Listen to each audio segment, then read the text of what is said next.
किसी कपल्स में देखिए जब नहीं बनती है आपस में तो लोग कहते हैं कि एक बच्चा हो जाएगा तो सही हो जाएगा, इनका रिश्ता सही चलने लगेगा।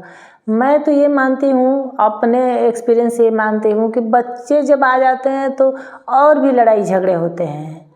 क्योंकि अगर मान लीजिए छोटा बच्चा है तो रात भर जगना पड़ता है, तो रात में अगर नींद नहीं पूरी होती है तो औरत ऐसे ही चिड़चिड़ी हो जाती है। उसके सामने जो भी आएगा, जो भी क्या, सबसे अपना तो पति होता है, सास ससुर पे या बाकी लोगों, मान लीजिए घर में कोई है तो उन पे तो चीखने चिल्लाने नहीं जाएगी, तो वो पति पे ही चीखेगी चिल्लाएगी। अपनी भड़ास किस पे निकालेगी? पति पे।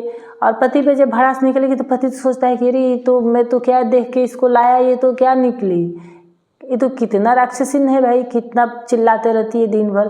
तो एक तरह से दूरी बनाने लगते हैं, इसके पास जाएंगे ये चीखेगी चिल्लाएगी सिर खाएगी, इससे दूरी बना लो।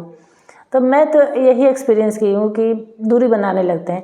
लेकिन जब बच्चे जैसे जैसे बड़े होते हैं तब फिर असली रूप आता है, इंसान बिल्कुल शांत हो जाता है। अब बच्चे क्योंकि रात का जगना सबसे मुश्किल करता है। रात में, दिन में भी, रात में ऐसा भी है कि चलो रात को जगे हैं तो दिन में सो लो। बच्चे पता नहीं कैसे होते हैं, छोटे होते हैं तो न दिन में सोते हैं न रात में, और सोएंगे भी तो वो क्या करते हैं कि सो लेंगे, अगर माँ काम कर रही है तो अपना सो लिए, जैसे वो काम करके आई कि चलो मैं भी थोड़ा सो लूँ, उठ के तैयार हो जाएंगे। तो वो न दिन में चैन पाएगी न रात को चैन पाएगी।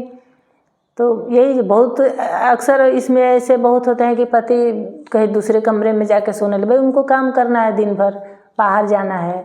तो मान लीजिए कि हम तो ऐसे आंख बंद कर करके भी सारा काम कर रहे हैं, 1 मिनट कभी लगी झपकी कभी नहीं लगी, लेकिन कोई बाहर तो जाएगा पूरा अटेंटिव होकर ही काम करेगा, तो उसको तो नींद जरूरी है रात में, तो वो तो सो लेते हैं, तो शायद कमरा भी बदल देते हैं। तो देखिए, और लोग कहते हैं कि एक बच्चा कर लो रिश्ता सही हो जाएगा, सब सही चलेगा।